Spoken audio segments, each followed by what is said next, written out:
Alright, we're gonna do 2 videos just for the night. Okay, here we go.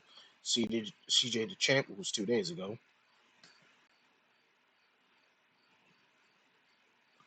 Again. That's an option. No, wait, wrong one. Oh, there it is. Women have. And the second video is gonna be Levi Nicks on women instantly regret getting divorced. Now, oh, they always think the grass is greener side, but it's not. Musashi disappeared into the shadows and started hunting down every single SWAT team member, just like how Roberta was hunting down those special forces in Black Lagoon. These two officers were talking about a plan, and the guy that this dude was talking to lifted up his finger in terror and told him, "Sir, he's behind you!" Oh, f me.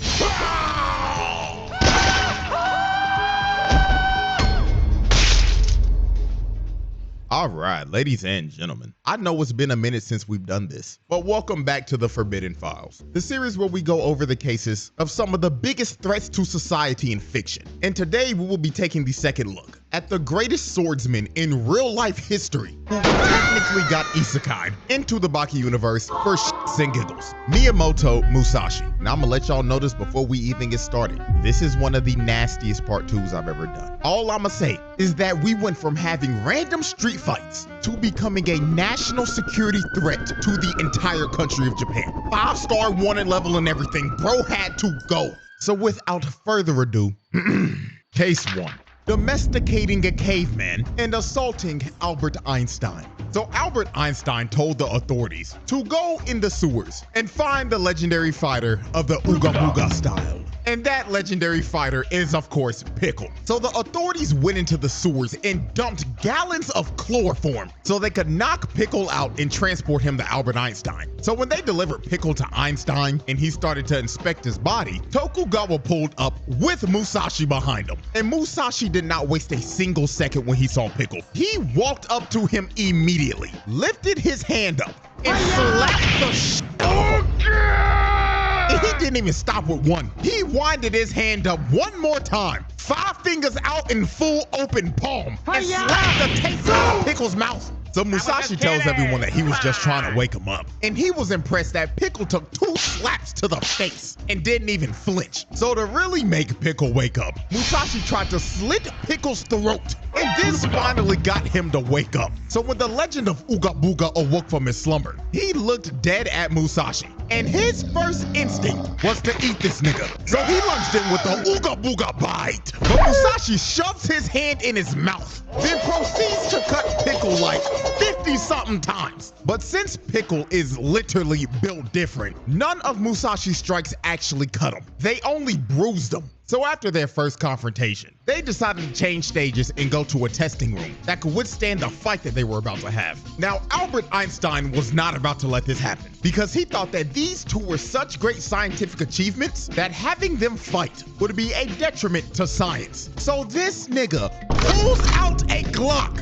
and straight up says, "Oh, all right, now everybody calm down. Now you know damn well I can't have nobody touching my nigga Pickle like that. So tell Musashi to back up, or I'll switch his ass down and Swiss cheese your ass to Tokugawa." So while Albert Einstein was holding up the room at gunpoint, his wrist ends up getting dislocated and he gets mind shredded by Musashi. Einstein literally felt himself die. And then while Musashi had the gun, he was like, my. So is this the weapon you use in the modern day to switch down your enemies? Then this crazy bastard proceeds to shoot 2 bullets right in between Tokugawa and some random scientist. Like if this man was off by just a little bit, these 2 would be dead. Now after Musashi traumatized Albert Einstein and had him sitting in the corner looking like he got put in timeout, Pickle and Musashi started round 2 of their fight. So Pickle lunges in with the Ooga Booga kick, but Musashi hits him in his calf once and had Pickle screaming in pain. So then he went in for a rising Ooga uppercut, but Musashi cuts him across his chest. making him feel excruciating pain again. So Pickle decided to revert back to factory settings, and he gets in his stance where he's on all fours. So he lunges at Musashi and slams him into the wall, and they end up having a test of strength. But Musashi, knowing that Pickle had way more brute strength than him, decided to use that big brain and show off that battle IQ. So he plants his feet on the wall and launches his head into Pickle's face. And he ended up pinning down the legendary fighter of the Ooga Booga style. But you see, Musashi wasn't satisfied with his victory because he craved more violence. So he proposed that they have a rematch. And in this rematch, he would be able to use his actual swords. And he wanted Pickle to be completely starved of food. He wanted to fight him in his most feral state possible. So this was basically going to be another fight to the death. One of these dudes were not walking away from this. So now we fast forward to the final round. And the moment Musashi walked into the ring, Pickle lunged at him with the Ooga Bite. But Musashi had quick draw, quick forward sword. So he swings his sword into Pickle's face. But Pickle's body was so strong, his muscles stopped the sword from cutting through him. Then he swung a Ooga Right hook and sent Musashi across the ring. Look at the way he hit the wall. Bro got his arms crossed looking like he just had a seizure mid-hit. And his busted ass sandals got flung off too. Now during this fight, Pickle started showing everybody firsthand human evolution. This dude picked the sword up that Musashi hit him with and started swinging the sword. We were literally watching this man evolve in front of our eyes. Pickle finally got the Humanity 2.0 update. So Pickle tried to swing the sword on Musashi, but Musashi cut his eye with his hand, then grabbed his sword and cut Pickle 6 times. Twice in the elbows, twice in the shoulders, and twice in the knees. He strategically went for the most important joints in the body. Now after Musashi sliced up Pickle's joints, Pickle started transforming into his legendary Super Ooga Booga form for one final strike. So Pickle lunged at Musashi just for him to slice both his wrist and his ankle, taking out the rest of his important joints. And after that decisive strike, this fight was over. And Pickle did the unthinkable. This man saw Musashi as a giant prehistoric hornet, and he was a predator that he could not beat. So he started trembling in fear and hopped on all fours and left. Pickle ran away. He did not want any more smoke from Musashi at all. The man who dominated everybody in the arc before this, and a slayer of one of Truck Coon's avatars, ran away like a bitch. Musashi domesticated this nigga. So after Musashi traumatized Pickle and turned him into a house dog, the next person that stepped up to Musashi was Mr. I'm gonna protect everyone, Motobe. Now I ain't gonna lie, Motobe fought Musashi like he had something to prove. And I low-key wish I seen the signs before the fight. Because tell me why this man hit the Triple H water spit before the fight with a bottle of Hennessy. This is a nigga that has nothing to lose. I should've known he was gonna whoop his ass just off of this. Now he came into this fight like Batman. Bro's prep time for this was insane. He had a whole game plan to take this man out. So before they start, Motobe offers Musashi a cigarette, and he wants to sit down and have a lung cancer session with him. But Musashi, being up to date with modern commercials, has seen all the no smoking ads, and he refuses because this man already died from lung cancer once. This is actually how he died IRL. Also, he figured out that Motobe poisoned the cigarettes the whole time. So Musashi flicks the cancer stick back at Motobe, but Motobe clocks Musashi with the bottle of Henny, scarring his face, then shoves all that nasty ass tobacco down his mouth. So after Motobe put Musashi on his ass, he just started using every weapon you could think of. First thing he did was throw a flashbang at his ass. Then when he was flashed, he came in with the mace and started clocking his shit.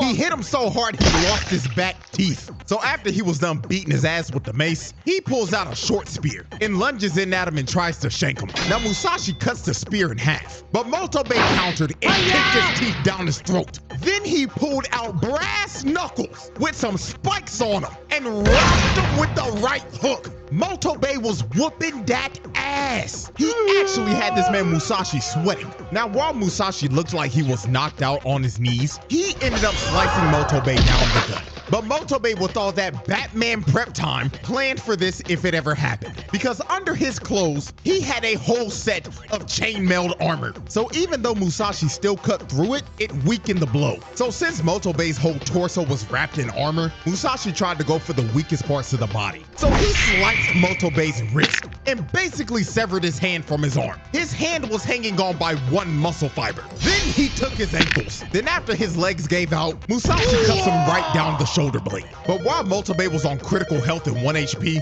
Aki yelled, "Stop the fight." And this distracted Musashi. So Motobei took advantage of this and tackled Musashi. Then when he got Musashi on the ground, he did the exact same shit Mark did to Conquest. If your limbs ain't working, then use your hard ass head. So he started headbutting Musashi over and over again. Bro was shoving his skull into his face. Then he took Musashi's back and started to choke him out. And Musashi was fighting to get out of the hold. He shoved his sword right back in the shoulder blade wound, but Motobei did not care. He was going to put Musashi to sleep. So after about a good 10 seconds, Motobei did the unthinkable. He made Musashi go night-night and won the fight. Motobei was the first man in history to beat this nigga. Everybody watching the fight were in shock because they couldn't believe what they just saw. They just witnessed the biggest upset in history. This was like when The Undertaker's WrestleMania streak ended. Complete shock. Niggas had no clue what the f they just witnessed. And Musashi actually just took this loss on the chin. He admitted defeat and just straight up walked away. But what was about to transpire after Musashi lost was complete chaos and was going to change the entire country forever. Case 2, declaring war on Japan. So after Musashi took his first ever L, he went on The Tonight Show to get interviewed by bootleg Jimmy Fallon. And the reason why he did this, I'ma be real with you, I don't know. But what this man was about to do to bootleg Japanese Jimmy Fallon was going to make him the most wanted man in Japan. So Jimmy goofy ass started asking, "Oh yeah, so you're the legendary Musashi Miyamoto. But I mean, you gotta be LARPing, right?" I mean, the cosplay looks great, my man. But we all know Musashi's been dead for like 400 years, so we all know you're not the real one, so you could drop the act. So after Jimmy told Musashi to quit LARPing, Musashi stood up out of his seat. And his invisible sword was visible to everybody. Even on the TV broadcast, you could see it. Then Musashi told Jimmy, "Excuse me, sir, but what is LARPing and what the hell is cosplay? Is this what you modern people call rage bait? Because I think I just took it." So Musashi, clearly taking this as disrespect, decided to show Jimmy that he was the real deal. So he sliced Jimmy right down the middle on live TV and knocked his ass out cold for the entire world to see. So after he knocked out Jimmy Fallon live on his show, they put an arrest warrant out for Musashi because he technically assaulted a man live on TV. So the cops pulled up to Tokugawa's estate and surrounded him. Now the investigator came up to Musashi and told him, "Mr. Miyamoto Musashi, you are under arrest for the assaultation of Jimmy Fallon." So after the investigator told him he was under arrest, Musashi just smirked at him and told him, "Okay, I'll come. That is, if you can take me or not." So he draws his sword and cuts their batons in half. Then he blitzes the investigator and crushes his eye. Then all the other cops tried to surround him, but they all got taken out with one hit. They didn't stand a chance at taking this man in. So after Musashi dropped 6 cops and crushed a investigator's eye, they officially put a 5-star wanted level on this man's head. They had the SWAT team and the JSDF on his ass. He was the most wanted man in Japan. And since he was wanted and thought he was at war, this is when Musashi became completely unhinged, because now he was done with knocking people out. Now if you approached him, he was gonna kill you. And the first example of this is when the investigator pulled back up to him. Now, I don't know if bro had a big ass set of balls or if he was just stupid and lost brain cells when Musashi punched him earlier, because he really had the audacity to approach this man alone. So he whips out his gun and tells him, "Alrighty, Mr. Musashi, you are surrounded and there's no way out of this one. We got 100 officers in riot gear ready to beat your ass. So it would be best for you if you would just come along quietly." So Musashi, seeing the investigator whip out a gun, signaled to him that he was trying to have a duel. So he told the investigator, "Okay then, let's see if you could shoot me on the count of 3. 1, 2, 3. What in the name of fuck? Yep. And when this man sheathed his sword, the investigator got split in half. It was a perfect cut. He evenly distributed his body into 2 serving sizes. And the cut was so clean, he also split the gun. So after he split the investigator in 2, he goes up on top of the bridge and is confronted by a 100-man riot squad. So the leader tells everybody to surround him. And he tells Musashi, "We know you could cut through almost everything, but we got something that your ass can't even cut. Boys, hose his ass down!" So they shoot a high-powered water hose at this man, but Musashi dodged and weaved the high-powered water. Then he jumped onto the truck and split the truck in 2. And after he split the truck in 2, the officers had no clue what the hell to do. They were terrified of Bro. So the leader pulls out a taser and starts to tase Musashi. And this taser was 500,000 volts. And just for reference, a regular taser is only 50,000. So this taser was lethal. You could literally see his skeleton. So Musashi ended up falling to the ground. And the captain continued to tase Bro. He had a smile on his face and everything. I ain't gonna lie, just looking at this, they might have to go back and look at Bro's body cam history because I don't trust this nigga at all. It got to the point where the other officers had to stop him. So he finally let go of the trigger. And all of the policemen thought that Musashi was dead. But about 5 seconds later, when they were all surrounding him, they heard, well, shit. Y'all motherfuckers just tried to fry me like some chicken. And every officer pissed their pants simultaneously. They could not believe this man was alive. So Musashi sprung up and threw the taser off of him. At this point, you just go home. After seeing all that, I'm out. Goodbye. Then while the captain was still pissing his pants, Musashi swung his sword and decapitated the captain.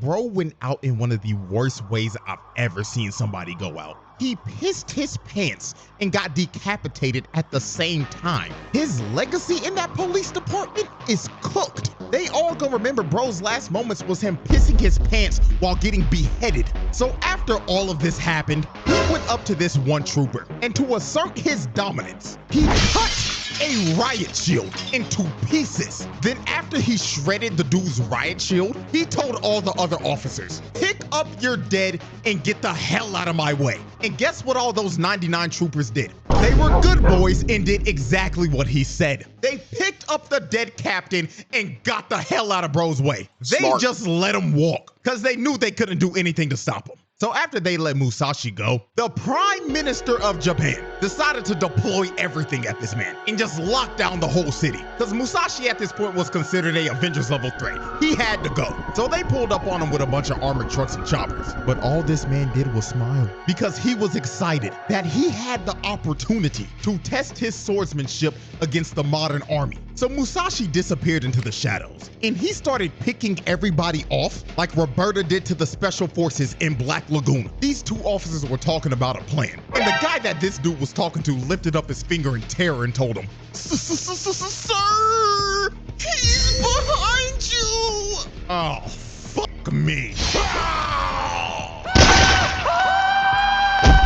So after Musashi murdered the first guard, he cuts off the other poor guy's arms and disperses back into the darkness. And since he had everybody confused and bamboozled, and they had no sort of plan at all, they were easy pickings for Musashi. He would pick off one, then disappear. Then he would appear again. And he kept on doing this over and over again because they had no coordination at all. And he was too fast. They couldn't see him. This ended up turning into a bloodbath. Body parts were everywhere because multiple SWAT team members were getting chopped in half. And if you're wondering, CJ, why can't they just shoot him with a gun? Oh, they tried, but they couldn't hit him at all. They had that good old stormtrooper aim, can't hit shit from a foot away. This one guy tried to switch him down, but he jumped over his bullets and made him eat a knee to the face. Also, just to add on, that knee strike was so strong it shattered a bulletproof visor. So the nigga that got hit by that is probably dead. So this one guy tried to get the situation under control and told everybody to surround the cars that he was moving between.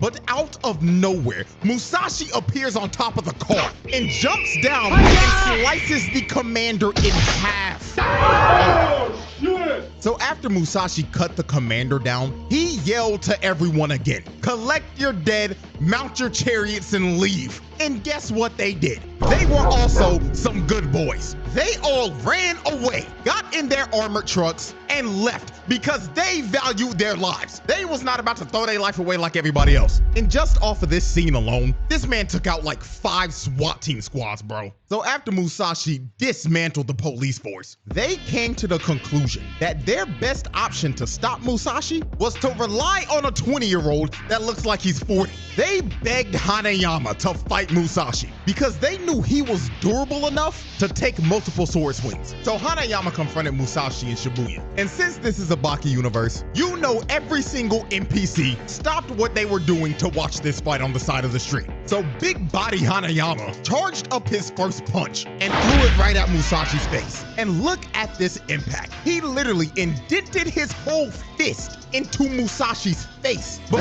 sending him flying down the street. So after Hanayama laid out Musashi, he picked up his whole body with one hand and winded up another massive punch. So he swung at Musashi, but he blocked it with his blade. But even though a whole sword was in Hanayama's fist, he didn't give a damn. He threw another punch at Musashi's face with the sword in his fist and sent him rolling down the street like a bowling ball. Then this man, being such a gentleman, decided to hold out his fist and say, "My fault, OG. I forgot to give you your sword back and shit." So he ripped the katana out of his fist and chucked it at Musashi. And Musashi caught it at point blank range. Now after this, Hanayama had an uppercut coming from hell, and Musashi dodged and proceeded to cut Hanayama's back a total of 5 different times. Now this would have killed anybody else, but obviously Hanayama's built like a tank. So he just turned around and said, "Damn, OG, that kinda stung a bit." So Hanayama wanted to have a test of strength with Musashi. So he grabs his hand and just starts to weigh him down immediately. Then he gripped Musashi's face and started crushing it with his gorilla grip ass hands. So it got to the point where Hanayama slammed him on the ground, and it looked like Musashi's eyes were about to pop out of his skull. But when Musashi was trying to gasp for air, he quickly drew his sword and sliced Hanayama straight down the gut. And this finally brought big body Hanayama down to his knees. So after Hanayama got hit with this strike, he had to take a whole time out to wrap his body back up. So while he was wrapping his bandages back up, Baki just spawned in out of nowhere and said, "Oh, hold on, twin. I got something for you real quick. I brought the motherfucking Henny." So Baki sprayed a bunch of Hennessy on Hanayama and told Hanayama to go cook that fraud. But sadly, this hype me up moment did not work at all. They started fighting again and Musashi cut his back. Then he ended up slicing his face. Then he shoved his sword in his eye, then spun his body back around, then finished him off with one more slice to the back. So after he took all of these strikes, Hanayama sat down and he basically gave up because he knew he was cooked. There was no beating this man. So after Hanayama sat down, Musashi came up behind him and tried to take his head. He wanted to really finish the fight for good. But Baki stopped him right before he was about to do it and said, "Hey, OG, you draw that sword on my twin, and I'ma have to kill your ass, OG, you heard?" So Baki challenges Musashi to one final fight. And he was actually going to take this fight seriously and not get embarrassed like he did last time. So they have their final fight in the underground arena. And obviously, because this is the Baki universe, there was an entire live crowd of people that paid to watch this shit. Hell, even Biscuit flew from America to watch this fight. Now, obviously, he came alone because he can't take his wife with him. And if he even tried to bring her big ass on that flight is crashing down and it will be joining the likes of Malaysia Airlines. So Baki and Musashi score off for their final fight to the death. Now, the first thing Baki does is throw a kick at him, and the kick whipped like crazy. All it did was catch one of his eyebrow hairs on his toe. So Baki tried to play it off like, "Damn, OG, if that land on your chin, you going night-night, twin." But then Musashi just smiled at him and told him, "Impressive, little nigga. But tell me, how do your ankles feel right now?" And the moment he said that, Baki fell on his ass. And he realizes Musashi broke his ankles. And while he was on the ground processing what just happened, Musashi shoves the bottom of his sandal in his face. Even though this was a fight to the death, this was a cheap shot of hell. Musashi Musashi is a dirty ass fighter, I cannot lie. So since Musashi was gonna fight like that, Baki was like, fine, I'll fight like a dirty son bitch too. So Musashi leaps towards Baki, but Baki, unlocking the speed force, disappeared for like a good second. And then when he reappeared, he punched him 3 times and punched him in the balls. And that dick punch that he threw damn near knocked bro out. This is probably the hardest bro has ever been hit in his life. Look at this nigga. He is huffing and puffing, and he is grabbing his balls thinking he lost them like Okarum. So after Musashi recovered from getting his testes eviscerated, he was like, all right, little bro, I gotta get you back somehow. So Baki went in for a swing, but Musashi cut him across the torso. Then he grabbed his arm and told him, let's see how you like your balls getting crushed. And knees Baki in the dick.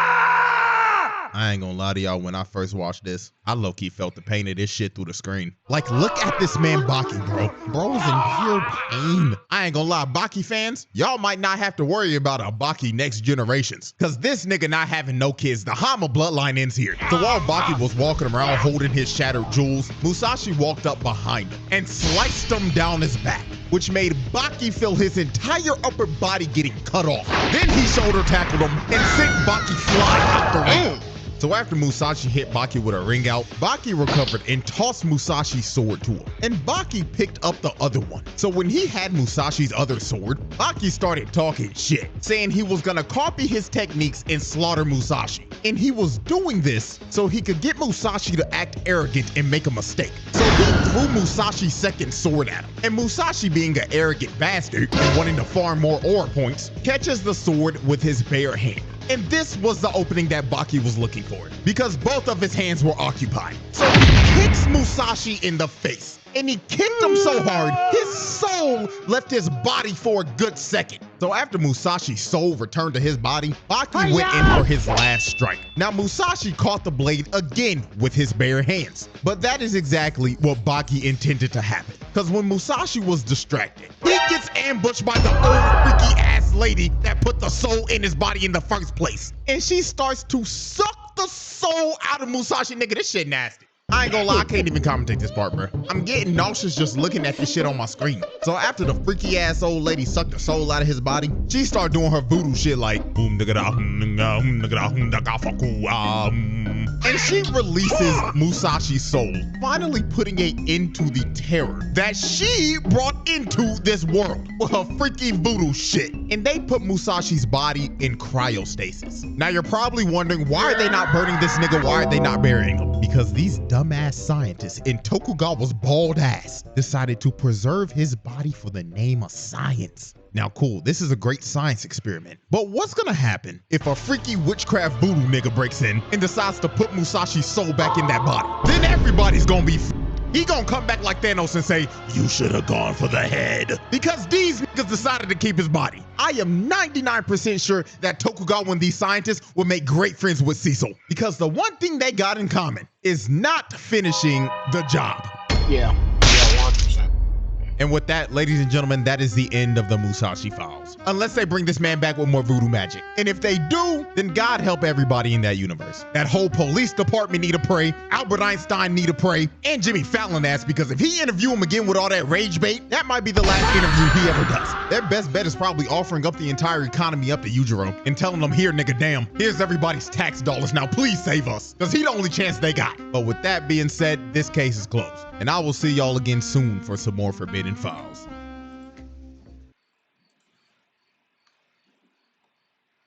Nice. All right, now for Levi Nix. Women have proven time and time again that they will sacrifice their families for their happiness, whereas a man will sacrifice his happiness for his family. God, it's crazy times that we live in. Make sure to stick around to the very end. I'm going to cover some comments of a previous video, and please like and subscribe if you can. It's free and it supports the channel. It's good to have you guys out. Let's get off into it. Months since I've been taken care of, and Taken care of? What do you mean by that? Fucking backshot exclusives? I'm not coming to you telling you this as an SLUT. You're a liar! I'm genuinely asking you, how do you go into public when it's been more than a month? Because I'm about to rip someone's. If you couldn't Yeah, boy howdy. she's a runner, she's a track star. The self-admittance here, chat. Like I always say, these women self-snitch on themselves. The bop lore's crazy. Can we get some bop lores in the chat, please? This part of my marriage ending wasn't emotional. It was realizing that I wasn't financially safe. Was it also realizing that you have to look in the mirror with that face every day? Shots fired! She looks like a wilted potato. Once again, women. Good Lord. Got a face only a grandmother can love, and I heard her grandma passed away a decade ago. Lord have mercy, poor baby. It sucks. You. You used to suck. Yeah, actually, you know what really sucks? My AI robot girlfriend. Sucks that my kids have to pay the price for my failures. It sucks that their experience of childhood is going to be in a separated home, in two homes, because of my bad choices. That sucks. It's sad how. Yeah, I mean, it does suck, but it's all self-inflicted. Probably could have went to therapy, maybe had some tough conversations or sacrificed a little bit of your happiness, but no. Go out there and be in the streets. POV, you're getting a divorce and you live separate and your child is at her dad's for the week. First night without my daughter in the house. And, why did nobody say how hard this was, huh? Well, she got a schnoz. I know she can smell what The Rock is cooking. I'm sorry, Chad. It's the peace sign. It's the e-sympathy that they want. Dating again after divorce. Lord have mercy. So, I got divorced 2 years ago. I was married to the same guy for 6 years. We were together for 10 years, like my entire 20s. I'm about to turn 31 out here. I'm ready to be out in them streets. She's a runner, she's a track star. Get back out there, Rebecca. I'm going to let you know right now, it's way more brutal at 31 than at 21. Here dating again, and it has been the Wild West. You will catch some strays, maybe a back shot here, a gluck there. Here a gluck, everywhere a gluck. Oh, McDonald had a back shot. Yeah. Anyone else? I love it. Anybody else feel the pain that I'm suffering right now? Being out in these streets? Anybody else feel the pain of not downloading free cash and getting $10 just to play mobile games? All you gotta do is scan the QR code, click the link in the description. It's super simple. You can play a slew of different mobile games. I got a guy in a Discord who's made over $600 in about 2 years. I've got another guy that's made over $2,000 in 2 years. You can get paid out instantly, and you can get paid out once you make $20. I'm getting you halfway there. Don't ever say I've never done anything for you guys. Let's get back off to this madness. What is this? Divorce can make you homeless. Lord have mercy. Here we go. No matter how hard things are right now, I'll show you something hard. no matter how stuck you feel, no matter how many nights you've spent What is wrong with your ankle? Oh, okay, that's your foot doing, okay. crying or wishing things were different, no matter how depressed and hopeless you feel. So no one ever. Your life is in shambles. I'm gonna keep it a thou wow. You living out of a storage unit? You got bigger fish to fry, honey. Honey, you got big fish to fry. This is so fucking hard. So fucking hard, you guys. Divorce.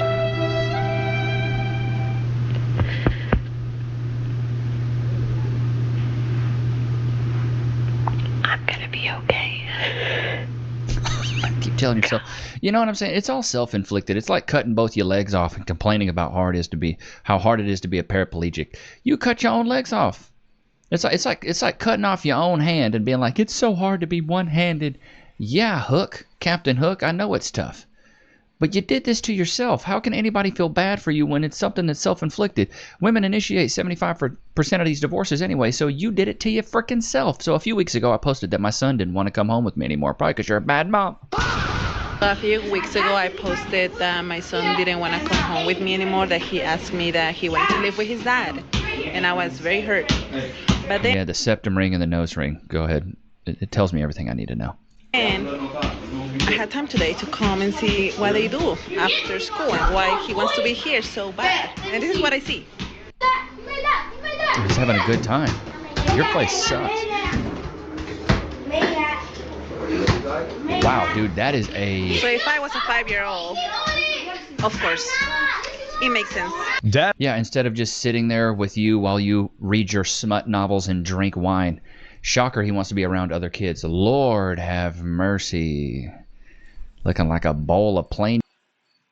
I think Pop just made the ultimate man cave. Well, actually, it would be a family cave because him and his son and friends and all playing.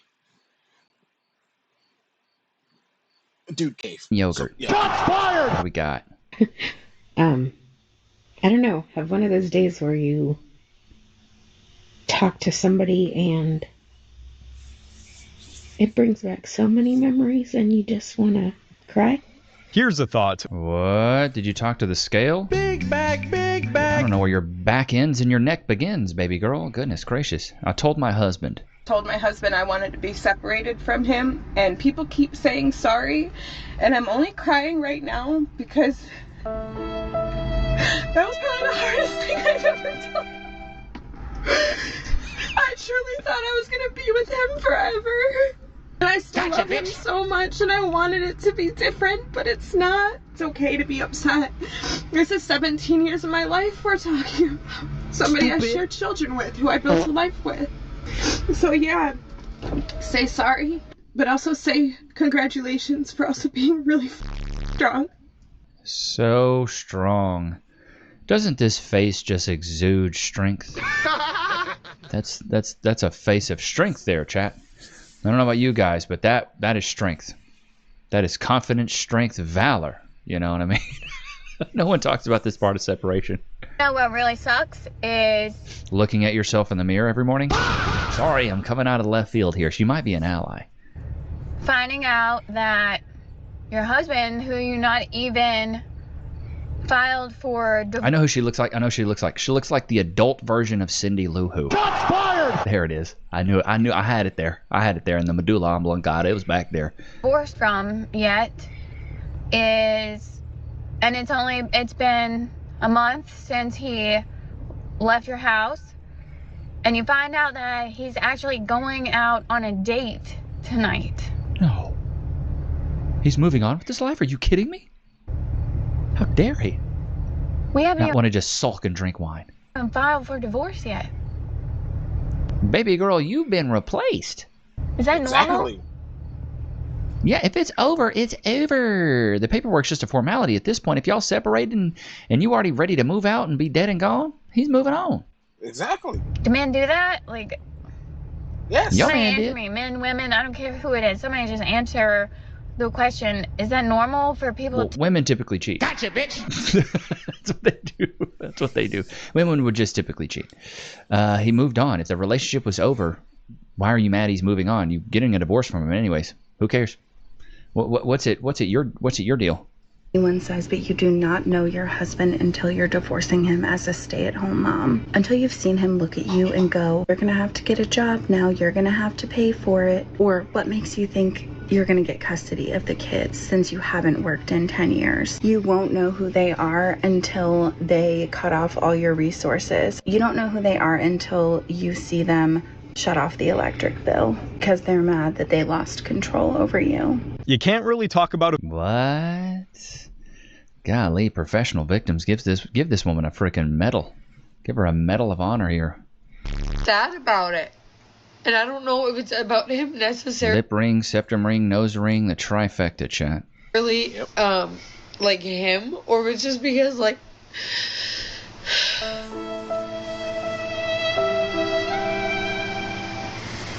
I want somebody, and I want somebody to want me.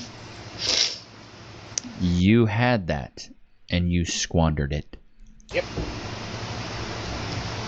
And you lost it. This is hypergamy at work, chat. They get what they want, and then it's not good enough. It's just not freaking good enough. They want it so bad. They get a man that wants them. They want him. He wanted me, she wanted me, and I wanted her.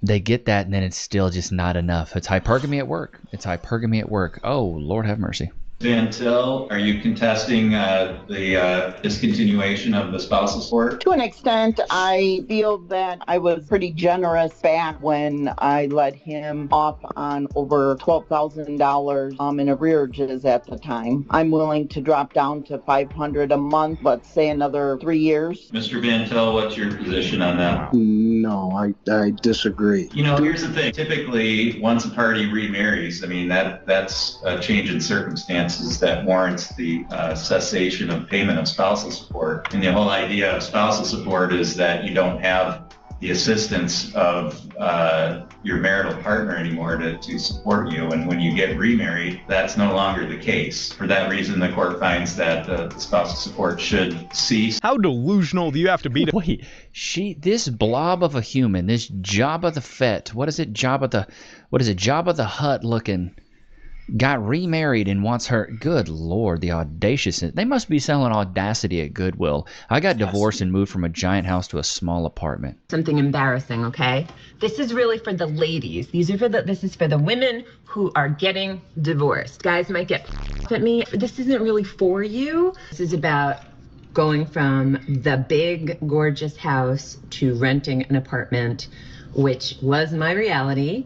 As somebody who had been married for over 20 years, this was my whole personality. We were very much a dual income couple.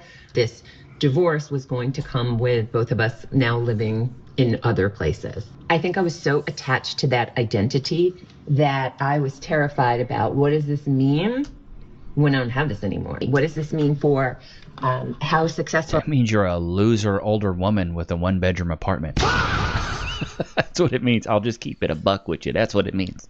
I have or haven't been in life. Am I a failure now? She lost her. I mean, essentially, yeah. Imagine you work at a job for 20 years and then one day you're like, you know what? I want to start completely over. People would consider that failing. My divorce literally almost killed me. And when it was all said I see the wines there, and you're doing quite all right, honey. and done, I had nothing. Good. No home, no business, no man, no tribe. That's what you get. After working for years upon years upon years to build a lifestyle that cost almost $50,000 a month, it was hard. Wait. 50 bands a month? I pay all my bills in less than 5. Out there for a sister. And this is the type of depression that only God can heal.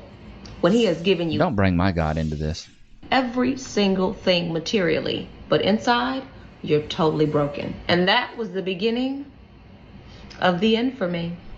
I don't get why these women think they're an Edgar Allan Poe when they get a little bit of wine drunk and put the camera on themselves and they think they're spitting something prophetic. Honey, you sound like an idiot. Stupid. Spending 50 bands a month on your lifestyle, you're overspending. You're materialistic, you're shallow. It's crazy how one day you're married living in your dream home and the next you're a single mom living alone in an apartment struggling to make ends meet. Cue the violins. I hate to break it to you, Rebecca, but nobody cares. Single for 13 years, and it Can you back up from the camera? Why y'all get so daggum close? I can see the pores on your freaking teeth. doesn't matter how positive I am about the incredible life that I live. You're a liar! There's still just a part of my heart that thinks, why has no one picked me? Because you're expired, dude. Shots fired! You're a crusty grapefruit sitting in the produce, and you're like, why isn't anybody picking me? You expired, bruh. When you have wrinkles on your eyelids, it's a wrap for you in the dating market. You're cooked. You don't have crow's feet. You've got a murder of crow's feet. You've got a whole gaggle of crow's feet. You've got a crow's clubbed foot. You know, why has nobody picked you? You were ripe for the picking 20 years ago. You're spoiled fruit now. Nobody goes to the supermarket and goes, hey, where's all the rotten fruit at? Yeah, I want that. I'm going to cherish it. No, you had your chance and you blew it. I see so many people in my world divorce, and then like within months and even a year have found someone else. And I'm like, why has no one chosen me? Your standards are too high. It's a simple equation. As human beings, we crave connection, and we can say, no, we're fine. But loneliness is actually the #1 killer. And although I'm not lonely because I've got a That's cap. That's full on cap. You're a liar! Very full world. The copium's crazy. She must wear a mask of copium every night. It's that intimate connection that only you have with a partner that I miss and I crave. And I just think, why has no one picked me? Because you're spoiled fruit, honey. I mean, I'm just keeping it a buck. You had your chances on the shelf. Those days are dead and gone, yeah. No, spoiled. And grapefruit, and you're a melon that's too old. Bob, standing in my little girl's room. And I'm gonna have to pay to pay the freaking violin player an extra check on this video, bro. she's gone to her dad's, and she loves him, and he's a great dad. Good thing you divorced him. It's a good thing. Right. But it's what? never gotten better. I come home and I just sit in her room and I walk out there and her toys are exactly where she left them. Won't they I do? can't even bring myself to clean them up. And I just have to be here in this house where my baby's supposed to be in her bed. And those toys are supposed to be getting played with by her, and I'm supposed to be here when she wakes up in the night. God, can you blow your freaking nose, dude? Oh my god. Sounds like you're trying to suck a golf ball through a garden hose. And please don't get me wrong. She deserves time with her dad. He deserves time with her. They have a very special, beautiful bond. Good thing you left him. But the pain of coming home without your baby and the emptiness that you feel in your home, it never gets better. It never, ever, ever gets better. Married? Yeah, it's not supposed to get better, dude. You cut off your freaking husband. Took him away from your child, broke your own family up. I don't know why is that. Why do you think that's supposed to feel better? 7 years into co-parenting. Septum ring and the tears. Cue the violins. Stare off in the distance. Why do grown women do this? Let me just put the camera on myself, stare off into the distance, and cry. What is this? Are people? She's at work. This woman is at work doing all this. What is going on? Why are y'all doing this? Just go to therapy. Or here's another one. Don't leave your husband. That too. If you crave that family, you crave being wanted. There was a man that did want you. My husband 5 months ago, and I regret it. No, you're not supposed to say that. I know I'm supposed to be in my living my best life, hoe era, whatever, but like... She's a runner, she's a track star. No. These last 5 months have broken my spirit. They have been the hardest of my life. These last 5 months have required so much work, so much discipline to get back to myself. But it's supposed to suck. I talked to my friend last night about this on the phone, and he really put it in perspective for me. Said, you look easy to draw. Shots fired! The year you get a divorce was going to suck regardless. It's crazy how... I'll show you something that sucks. Let me get my AI robot doll out of the closet. Let me dust that thing off. She's got a little bit of mileage on her. I was thinking about selling her used on Facebook Marketplace. My brain that I have to unlove a person as my husband was like mentally challenging. And when I say, and this time I didn't realize I was a bit of an extremist. Like, until I started talking to other women, I'm like, I never liked other men pictures, like outside of a friend group. I never liked other men pictures on social media. I never even went on their pages like that. I wasn't even friends with other men unless they were like business friends of that nature. Nobody that would ever be like, oh, they like me. Yeah. Or I feel like they like me. Yeah. So I always kept my eyes tunnel vision when it came to being in a relationship and with my husband. You know what I'm saying? So I feel like that was so hard for me because even in the midst. Why does she look like Littlefoot from The Land Before Time? Shots fired! Of going through that, I was still tunnel vision because that was all I knew for 15 years. You know what I'm saying? As a woman, he was all I really know. Yeah. For all that time. Yeah. So the transition in that, you know, was a bit much by itself. Yeah. Was learning that this is not your person. Of course. This poor girl, she had to learn how to unlove her husband. God, how did she do it? How did she go through this? What a struggle this woman had to go through. Godly. You know, we should be applauding her from the rooftops. We really should be. I'm still feeling damaged after divorce. It was 5 years ago. I feel that nobody wants to date me. Why is it they all have freaking nose rings? We notice that, chat? They all have nose rings, and they all want everybody to feel bad for them. Oh, woe is me. Poor me. I'm just a I'm just a girl. I don't know. Oh, jeez. I just can't. It's pathetic. I don't know what other word to put behind it besides it being pathetic. It's pathetic. And I don't feel bad for him at all.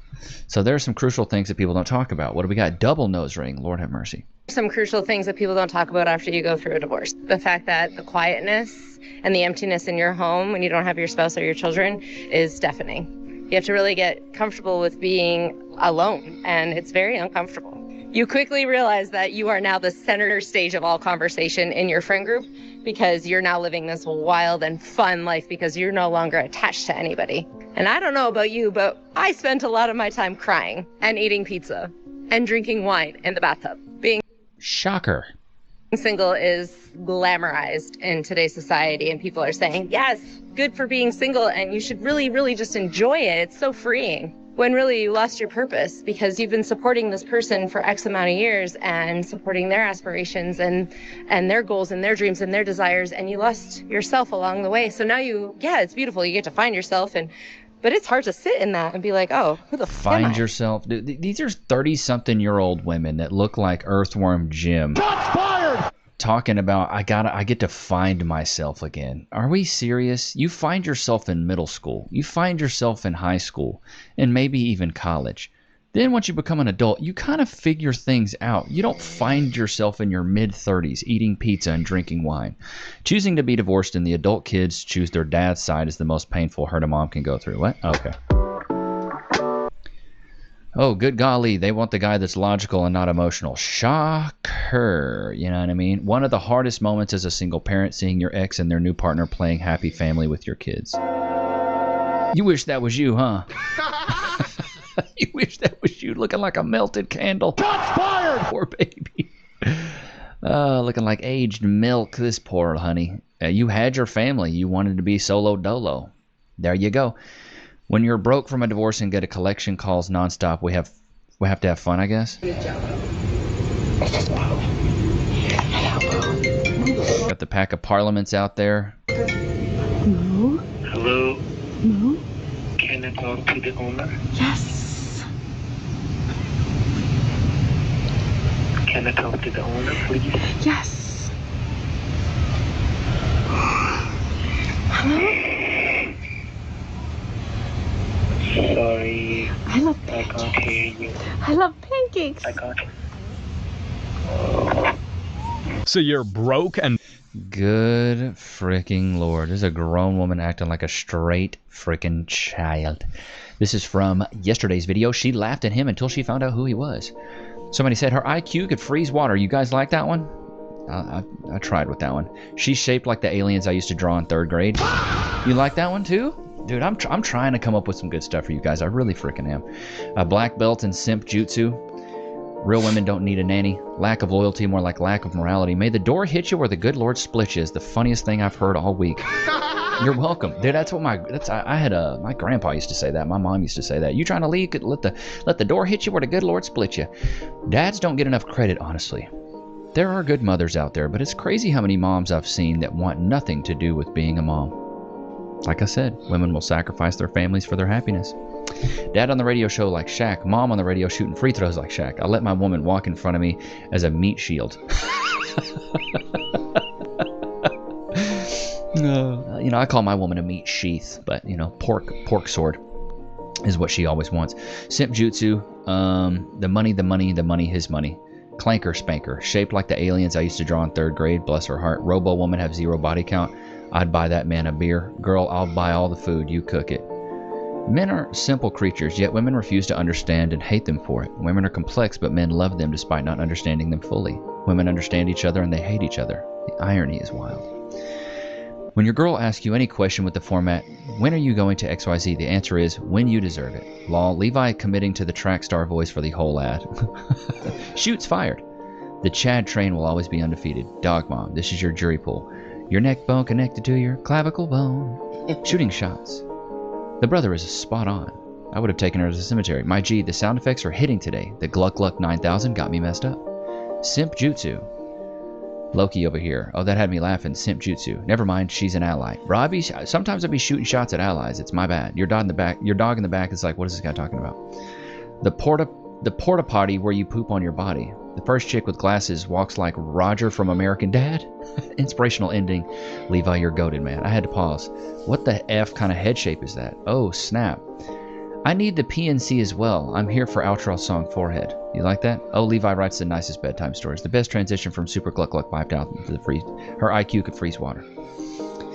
Dude better be getting with the... She looks like she'd be playing middle school linebacker for the frickin' Eagles.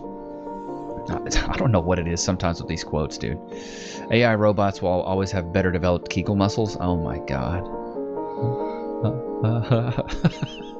I could put lift you in the gym. What is it? An IQ that could freeze water is going in my rotation. You guys take it, man. Have at. You deserve it. You deserve it. You really do. But just always realize, man, as a man, especially if you want to be in a relationship, you want to be a partner, a husband, a dad, you're going to have to put yourself to the side sometimes. That ego, the selfishness, you have to do things for other people. And I think that's the next level of being a man. You know? We're boys for so long, we're young men for so long, and then when you're a man, you have other people that depend on you.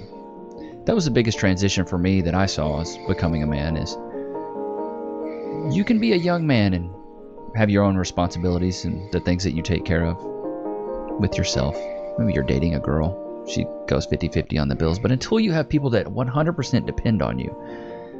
And what I mean is, if something really happened to you and you weren't able to earn or help, the family would be hurt significantly. That's what it is to be a man. You have people that really have to depend on you. And it's a lot of pressure. It is. But to me, it's so beautiful because it's a great intrinsic motivation to want to be the best possible version of yourself. Because nobody should want it more than you. Why would anybody else want it more than you? You should want it. I had this switch flip in me once I had my first child. A beautiful baby girl who's 9 months old now. I have this sense of hunger that I kind of had before, but now it's like I got 3 plates and I want them all full. I want it all. But I want to be the best version of myself in every facet that I do. I want to be the best version at the gym, at home, recording videos, being there for my wife, Cass, being there for Lokes, and setting the standard and the precedent of how we move as a family. Because I realize everything does fall on me. Been getting into more of reading the Bible and things like that, and everything that happens to you in your life is your fault. And as a man, you got to take responsibility for that. It's a beautiful thing, but it's also a lot of pressure. But pressure can do one of two things. I'll leave you guys with this. Pressure can do one of two things. It can either bust pipes or it can make diamonds. And it's up to you to what that pressure does. Free. Shake. Wait. Free. Go to your place. But I hope you guys enjoyed today's episode. Don't forget to like, comment, subscribe. It's always good to have you guys out. Oh, sorry. It's always good to have you guys out, man. Till next time. Peace.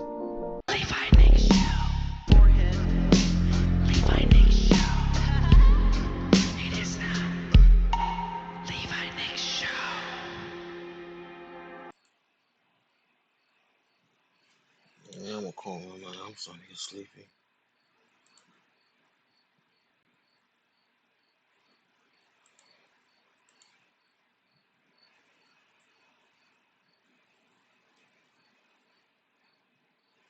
I'm gonna call it right here.